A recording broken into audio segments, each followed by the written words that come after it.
Baik, bismillahirrahmanirrahim. Rabbi shrah li sadri wa yassir li amri wa hlul 'uqdatam min lisani yafqahu qawli. Assalamualaikum warahmatullahi wabarakatuh. Eh, yang saya hormati Ibu Dini dan saya banggakan teman-teman sekalian. Pada kesempatan kali ini eh, saya berkesempatan untuk menyampaikan tentang konseling dan psikoterapi Islam berkaitan dengan konseling di usia lanjut atau usia lansia. Baik, untuk topik yang akan disampaikan pada kesempatan kali ini ialah konseling pada lanjut usia, di mana ada perubahan fisik pada manula, tugas perkembangan manula, prevensi primer, keprihatinan pada usia lanjut, dan juga reminiscence dalam konseling. Konseling pada lanjut usia, masa lanjut usia sering dipandang sebagai masa penarikan diri dari pekerjaan dan hubungan dengan lingkungan, yaitu lingkungan sosial mereka, di mana pembahasannya mengenai aspek-aspek yang mengalami kemunduran. Oleh karenanya, ada perubahan-perubahan yang terjadi saat kita atau pada fase manula, yaitu perubahan fisik pada manula, di mana menua secara biologis adalah proses yang sifatnya universal, unidireksional, dan multidimensional, di mana universal karena terjadi pada semua organisme yang hidup. Unidireksional karena hanya berarah satu. Nah, maksudnya di sini ialah orang tidak bisa tumbuh menjadi muda, gitu. Multidimensional karena terjadi dalam banyak area, ya.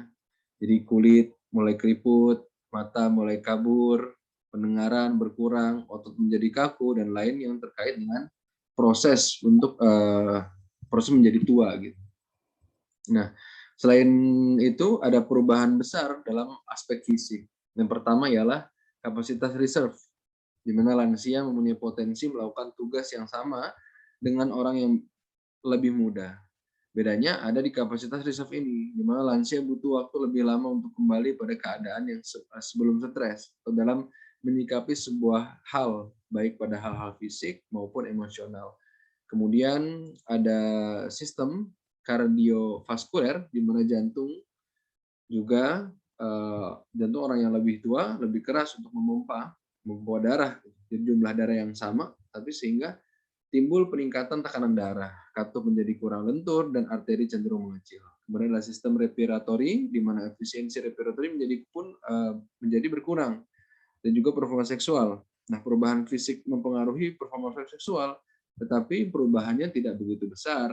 Kekuatan budaya dan sosial yang lebih berpengaruh daripada perubahan fisik. Karena hubungan seksual sebelumnya merupakan penentu baik mengenai fungsi dan kepuasan seksual pada usia lanjut.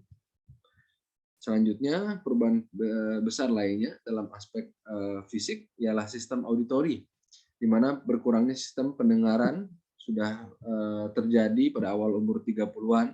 Pada beberapa individu lebih mudah untuk terjadinya penurunan pendengaran karena exposure terhadap suara keras.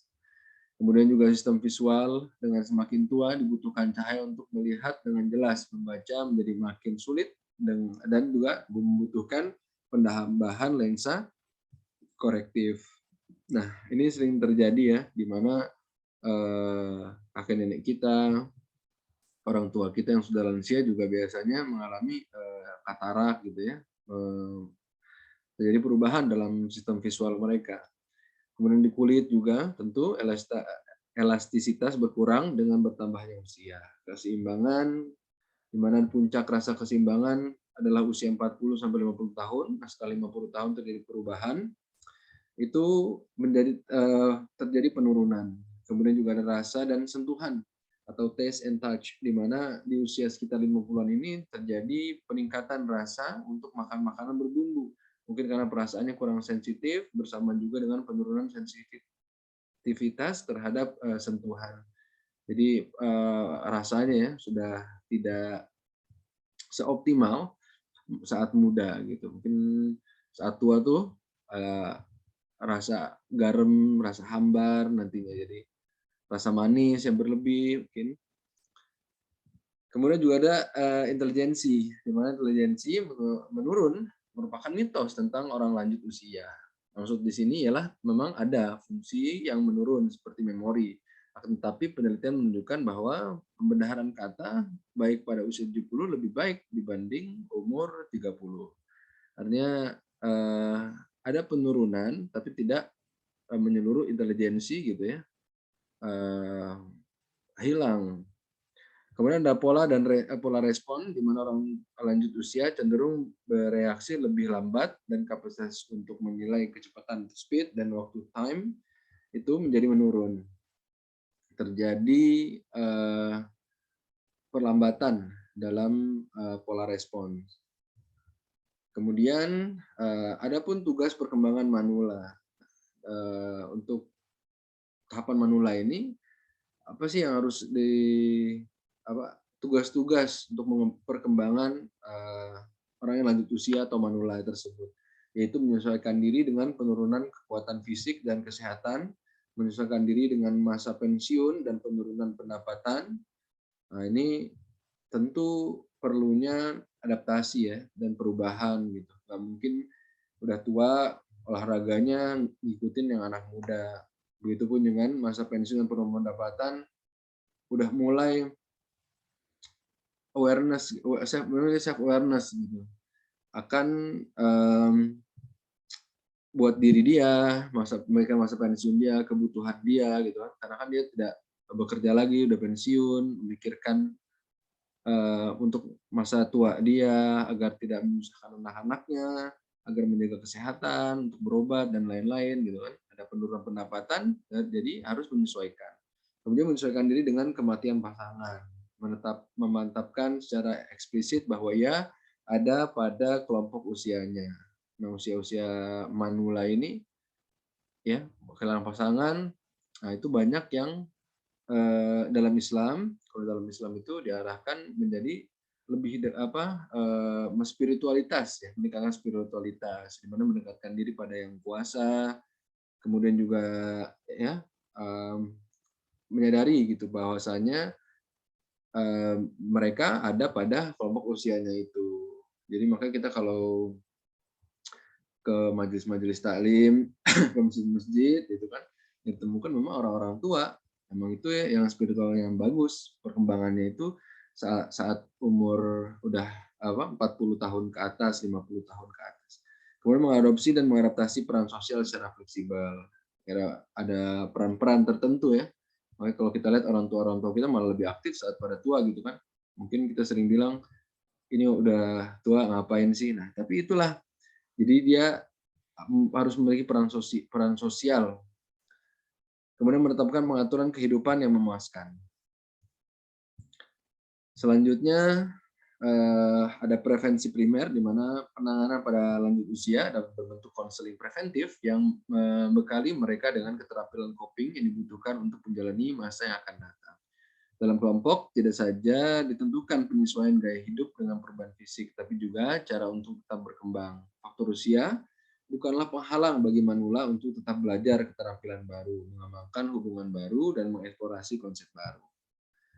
Jadi di saat manula, nah itu kan harus diisi dengan kegiatan-kegiatan yang positif.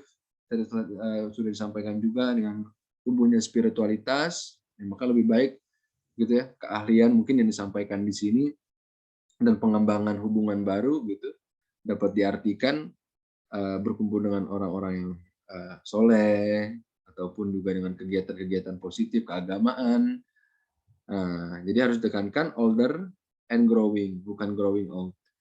Kemudian, nah, adapun keprihatinan pada usia lanjut atau sudah menula, yang pertama ialah masalah pensiun. Mereka yang identitasnya amat ditentukan oleh pekerjaan akan mengalami kesulitan dalam menyesuaikan diri dengan masa pensiun. Nah, itu tadi, balik lagi kalau menurut Raja pribadi, di mana prihatinan ini dapat diatasi dengan mengembangkan spiritualitas yang baik. Perkembangan spiritualitas yang baik, nanti di saat pensiun dia sudah mengetahui gitu apa yang harus dia lakukan. Beda dengan memang yang masih keduniaannya atau mungkin saat identitasnya itu ditentukan oleh pekerjaan yang lalu, dia akan mengalami kesulitan saat meninggalkan masa jabatannya, entah kegiatan dia atau jabatan dia, posisi dia saat itu gitu.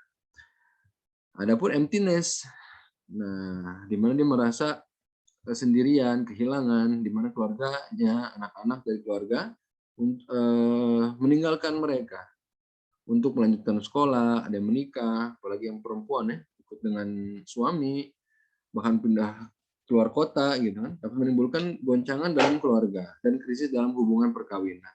Dalam hal ini, pasangan manula juga banyak melakukan evaluasi dan menikmati kebersamaan atau suami istri. Itulah guide-nya harus ada di saat mereka merasa sendirian, tidak diperhatikan gitu ya. Banyak-banyak film maupun cerita kisah yang seperti ini, di mana saat usia lanjut mengalami emptiness. Nah, adapun kematian, di mana kehilangan teman dekat, pasangan, serta ketakutan akan kematian diri menjadi sumber kesedihan dan depresi pada manula. Balik lagi ke tadi, ya, apalagi kita umur umur sudah usia lanjut tuh, pasti memiliki rasa ketakutan gitu lah. Apalagi umur-umur umuran mereka sudah ada yang meninggalkan mereka terlebih dahulu.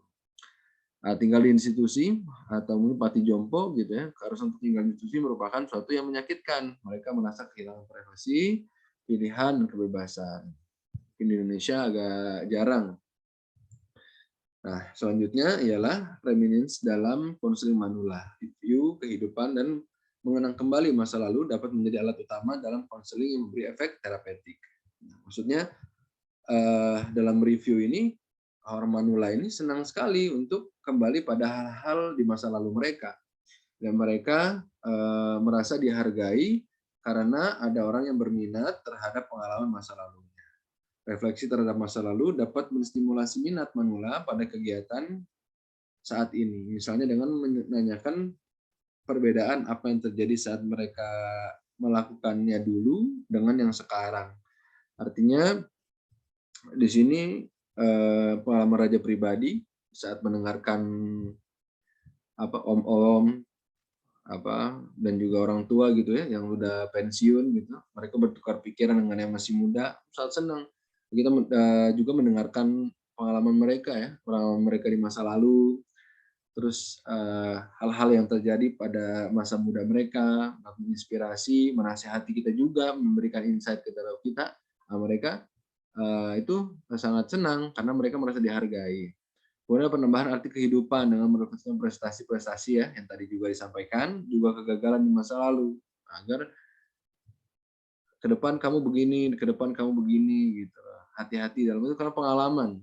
Ya, mereka punya pengalaman yang jauh daripada kita yang masih muda. Namun pengalaman traumatis yang tidak relevan sebaiknya dihindari. Kemudian ada proses mengenang masa lalu ya tadi harus digunakan sebaik mungkin untuk menciptakan nilai yang lebih bagi pengalaman masa lalu. Create worth and value of past life experience. Kemudian dapat bermanfaat untuk interaksi sosial, dapat dipakai untuk membentuk ikatan dengan kelompok orang-orang seusia mereka karena mereka mempunyai ingatan yang sama tentang peristiwa-peristiwa yang terjadi. Ya, zaman dulu harga ini masih sekian gitu ya.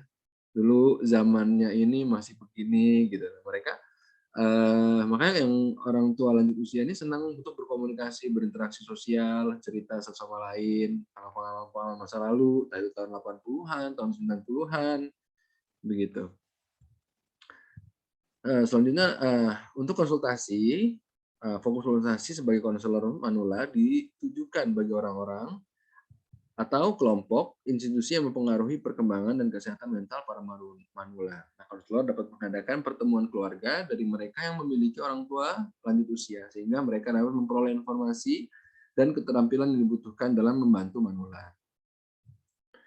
Nah, ada pun beberapa aktivitas untuk membantu orang yang lanjut usia atau lansia, yaitu pertama Project Love.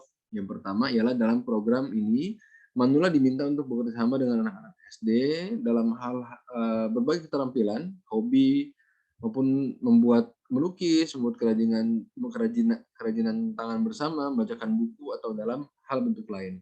Dengan memasangkan dalam arti manula dan anak-anak, nanti mereka akan membentuk hubungan antar generasi.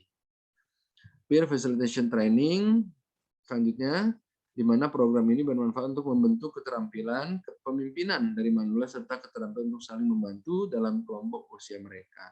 Tujuannya untuk memberikan lingkungan yang lebih positif, khususnya dalam institusi. Adapun konsultasi keluarga, di mana konselor seringkali dimintai pendapat oleh keluarga tentang cara khusus yang harus dilakukan untuk orang tua klien yang sudah berusia lanjut. Dalam hal ini, konselor harus pula memahami secara mendalam situasi klien secara spesifik sehingga dapat memberikan saran yang tepat. Nah, demikian presentasi tentang konseling dari usia lanjut atau manula. Semoga bermanfaat. Syukron, hadza minni, wassalamualaikum warahmatullahi wabarakatuh.